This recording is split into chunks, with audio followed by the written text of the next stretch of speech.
Para bapak dan ibu dan saudara-saudara sekalian yang kami cintai dalam Yesus Kristus, pernah penambang emas di Amerika, mereka imigran dari Eropa, dan setelah bertahun menambang emas ini, mereka pulang dari Sungai Colorado naik kapal. Sungainya memang lebar. Masing-masing membawa emasnya. Tapi kemudian entah bagaimana kapalnya bocor dan karam. Sebenarnya pinggir sungai itu tidak begitu jauh. Ada kurang lebih 150 orang di dalamnya dan semua melompat dan 149 selamat. Hanya satu yang tak selamat. Dan ditemuilah mayatnya di tengah sungai itu. Memang dia tak selamat karena rupanya dia menggantungkan emas di pinggangnya supaya emas ini dan dia selamat. Akhirnya satu pun tak selamat, nyawanya hilang karena emas itu. Yang lain melompat, ditinggalkannya emasnya karena mereka tahu pasti tak bisa karena berat. Tapi si bapak ini sebelum melompat diikatnya rupanya ke pinggangnya emas itu dalam kantong, dan itulah tenggelamlah dia. Para bapak dan ibu dan sekalian, memang harta sangat bisa mengikat manusia.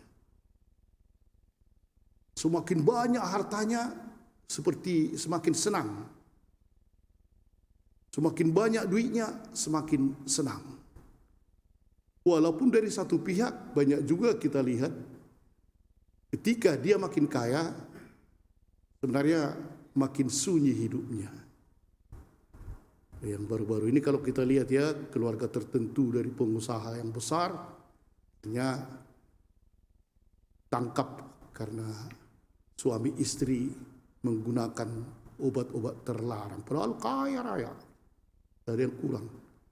Atau kita tahu juga banyak artis yang sangat terkenal bunuh diri. Michael Jackson, begitu semua memuja dia dan banyak hartanya, mati, tak jelas. Pada hari ini, para bapak dan ibu, ada seorang yang sebenarnya luar biasa, anak muda ini ya. Luar biasa ini ya. Orang muda ini tidak munafik. Tidak munafik. Betul dia mengungkapkan apa yang sudah dibuatnya. Ya, bukan dia berpura-pura tadi semua itu sudah kujalankan. Tidak, memang betul dia menjalankan apa yang tertulis atau diperintahkan Musa dalam hukum Tauratnya. Semua tadi dikatakan perintah yang mana? Karena dikatakan oleh Yesus, jika engkau ingin masuk ke dalam hidup, turutilah segala perintah Allah. Disebutkan tadi semua ini kan, kasihlah samamu, jangan mencuri. Semua itu sudah dilaksanakan, semua. Dan luar biasanya anak muda ini, orang muda ini dikatakannya bahwa dia masih ingin melangkah lebih jauh dari apa yang sudah dilaksanakannya setiap hari. Sebenarnya kalau kita seperti anak muda ini, udah lumayan lah ya, udah baik kali lah itu. Bisa menuruti semuanya kan. Kasihlah sesama manusia, semua, jangan mencuri, ya udah luar biasa itu. Tetapi kemudian ketika dia mau melangkah, inilah rupanya yang diberikan oleh Yesus satu yang tak masuk akalnya. Yesus mengatakan ya, jika engkau hendak sempurna, pergilah, juallah segala milikmu, dan berikanlah itu kepada orang-orang miskin. Salah. Inilah baru kan, kami jual.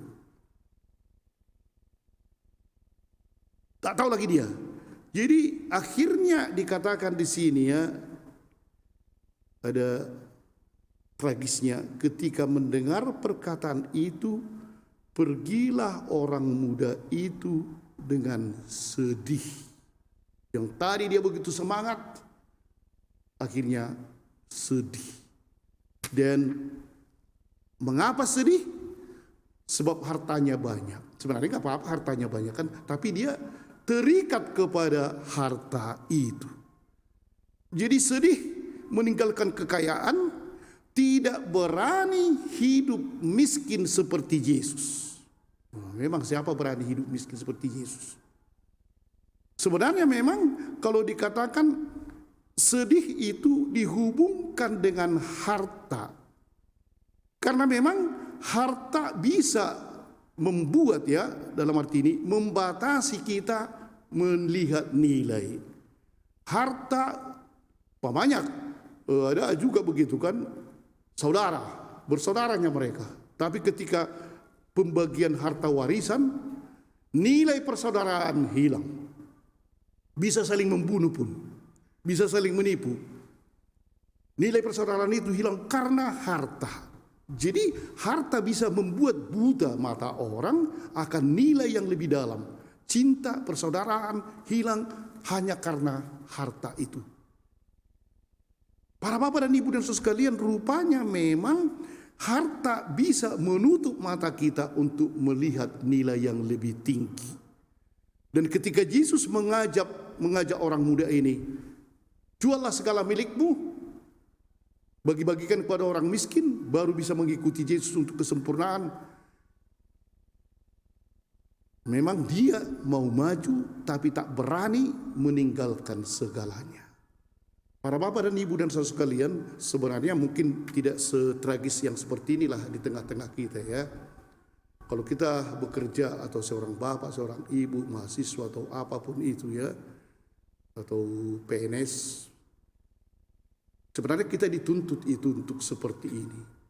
Jangan kita membuat harta-harta kita atau kerja kita atau kehendak kita begitu tinggi, tidak berani kita meninggalkannya, sampai akhirnya nilai umpamanya kekeluargaan kita tinggalkan. Bapak dan ibu begitu asik kepada karirnya atau statusnya atau mencari harta dan lupa bahwa anak-anak ada. Lupa. Disinilah kata Yesus, juallah segala milikmu. Kalau kita mungkin, kalau sekarang ini ada miliknya, enak aja dia menjual kan, tak ada. Paling satu medali, apa pun tak laku kan. Tapi apa sebenarnya milik itu? Milik itu justru yang ada dalam hati ini, kesombongan, tidak mau terikat, ingin bebas, dan seterusnya, keinginan untuk menjadi hebat, sehingga bisa akhirnya mengingkari nilai-nilai yang lain.